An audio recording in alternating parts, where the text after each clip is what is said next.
العارفين بروح وصالح وصلى الله على سيدنا محمد النبي الأمي وآله وأصحابه وأزواجه أمهات المؤمنين وذريته وأهل بيته وأولياء أمته علماء ملته وفقراء طريقته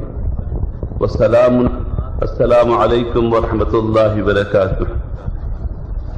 يا عباد الله يا أيها الحاضرون، آپ سب کی خدمت میں سلام عرض کرتا ہوں، ان کی خدمت میں بھی جنہیں میں دیکھ سکتا ہوں اور ان کی خدمت میں بھی جو مجھ سے میری نظروں سے حجاب میں ہیں، پردے میں ہیں، کہ ایمان بالغیب رکھنے والوں کا عقیدہ یہ ہے کہ وہ بھی موجود ہیں جنہیں ہم دیکھ سکتے ہیں اور وہ بھی موجود ہیں جنہیں ہم دیکھ نہیں سکتے۔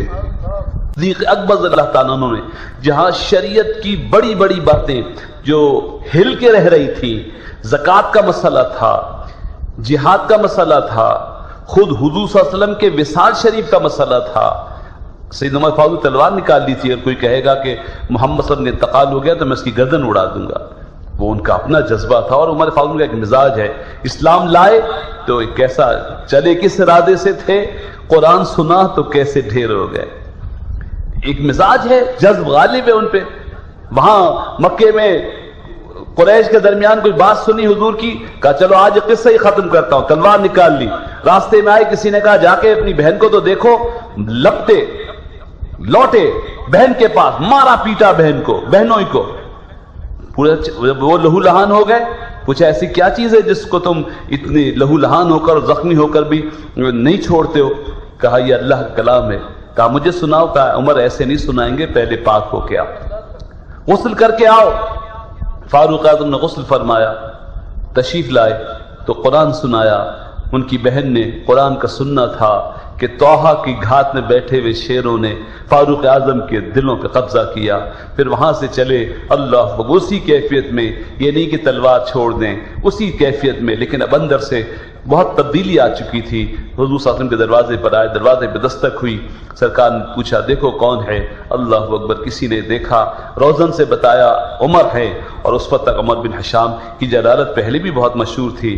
صحابہ کرام زان کی پیشانیوں پر ایک تشویش کی لہر آئی کہ عمر کس کام سے آئے ہیں، تو سید الشہداء حضور صلی اللہ علیہ وسلم کے پیارے چچا اسد اللہ اسد رسول سید حمزہ رضی اللہ عنہ نے کہا کہ دروازہ کھول دو، اگر ارادہ ٹھیک ہے تو ٹھیک ہے، ورنہ اس کا سر اس کے کاٹ کے اس کے ہاتھوں میں دے دوں گا۔ دروازہ کھولا گیا، حضرت عمر تشریف لائے، حضور کے قدموں میں گر گئے۔ سرکار نے فرمایا عمر کس ارادے سے چلے تھے اور اب کیا ارادہ ہے؟ فرمایا یا رسول اللہ میں مسلمان ہونا چاہتا ہوں، اشہد ان لا الہ الا اللہ۔ ایک مزاج ہے، وقت نہیں ہے کہ اس تفصیل کو بیان کروں۔ اسلام قبول کیا تو کیا پوچھتے ہیں حضور سے؟ یا رسول اللہ صلی اللہ علیہ وسلم کیا ہم حق پہ ہیں؟ کیا ہم حق پہ نہیں ہیں؟ حضور نے فرمایا عمر کیوں نہیں، ہم حق پہ ہیں۔ تو فرمایا یا رسول اللہ اگر ہم حق پر ہیں تو چھپ کے نماز نہیں پڑھیں گے، کھلم کھلا نماز پڑھیں گے، چلیے خانہ کعبہ میں نماز پڑھیں گے۔ اللہ اکبر۔ پھر وہی تلوار نکل آئی اور پھر دو صفیں لگ گئی، دو قطار چلی۔ اللہ اکبر۔ ایک قطار کے سب سے آگے سید عمر فاروق رضی اللہ تلوار لیے جا رہے تھے، اور دوسری قطار کے آگے سید الشہداء سیدنا حمزہ رضی اللہ تعالیٰ تلوار لیے آگے جا رہے تھے۔ کفار مکہ حیران ہو گئے۔ اللہ اکبر۔ جب مسلمانوں نے علی الاعلان حرم شریف میں نماز ادا فرمائی، ایک مزاج ہے سیدنا فاروق۔ اسی طرح جب حضور صلی اللہ علیہ وسلم کی حیات ظاہری میں بھی اگر کوئی ذرا سی گستاخی کرتا تو فاروق اعظم کی تلوار نکل آتی، یہاں تک کہ سرکار نے جب پردہ فرمایا تو سیدنا عمر فاروق عنہ کی عجب کیفیت ہوئی۔ آپ نے فرمایا اگر کوئی کہے گا کہ محمد صلی اللہ علیہ وسلم کا انتقال ہو گیا تو میں اس کی گردن اڑا دوں گا۔ ایک جذب غالب تھا، تو مجذوب کو سالک تھام لیتا ہے۔ صدیق اکبر نے آگے بڑھے، فرمایا عمر اگر کوئی یہ سمجھتا ہے کہ محمد صلی اللہ علیہ وسلم معبود ہیں، کوئی ان کی عبادت کرتا ہے، تو اسے معلوم ہونا چاہیے کہ اللہ معبود ہے، وہ حی و قیوم ہے۔ محمد صلی اللہ علیہ وسلم اللہ کے نبی و رسول ہیں، اللہ کے بندے و رسول ہیں، ان کی حیات برحق ہے، وصال برحق ہے۔ اور یہ بھی خیال رہے کہ اسی واقعے کو لوگ یہیں تک بیان کرتے ہیں، یہ نہیں بیان کرتے کہ پھر صدیق اکبر رضی اللہ تعالیٰ جہاں ان کے جذب کو تھاما اور مدہوشی سے ہوش میں لائے، پھر ایک خاص مدہوشی میں خود چلے اور حضور صلی اللہ علیہ وسلم کے حجر مبارک میں آئے، اور جہاں سریر مبارک پر حضور آرام فرما رہے تھے وہاں تشریف لائے، اور حضور صلی اللہ علیہ وسلم کی پیشانی مبارک، جبین مبارک کو چوما۔ صدیق اکبر رضی اللہ عنہ نے چوما، حضور صلی اللہ علیہ وسلم کی پیشانی کو چوما انہوں نے اور فرمایا یا رسول اللہ صلی اللہ علیہ وسلم 2 موتیں آپ پر جمع نہیں ہوں گی، 2 موتیں جمع نہیں ہوں گی۔ ابھی علماء سے پوچھئے کہ موت عادی کیا ہے، موت دائمی کیا ہے، موت کیا ہے؟ ایک عالم سے دوسرے عالم میں جانا ہے، پھر اس عالم کی زندگانی ہے، سب کی ہے لیکن بھی شہداء کی خاص ہے اور نبیوں کی ان سے بھی خاص ہے۔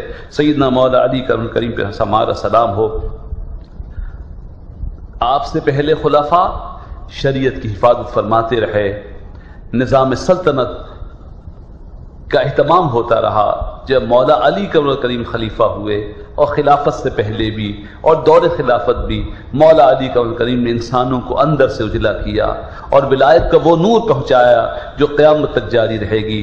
تقابل نہ کرنا لوگو، اللہ اکبر، لیکن اہل سنت کا عقیدہ ہے خلافت ختم ہو گئی، خلافت امام حسن رب ختم ہو گئی، خلافت ختم ہو گئی، امارت اور سلطانی اسلام بھی عادل حکمرانوں کی بادشاہ دنیا میں ختم ہو گئی، لیکن جو سلسلہ مولا علی پھیلا گئے قیامت تک جاری ہے۔